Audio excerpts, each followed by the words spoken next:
প্রথম প্রশ্ন, কোন জিনিস ছেলেরা করলে মেয়েরা মজা পায়?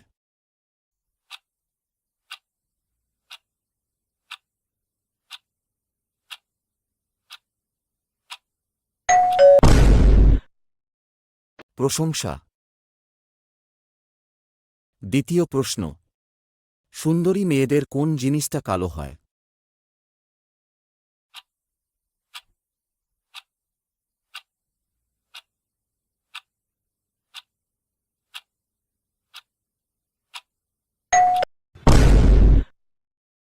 ছায়া। তৃতীয় প্রশ্ন, যৌবনে যুবতী বুড়ো কালে লাল, লেংটা হয়ে বাজারে যায় জিভে আসে জল।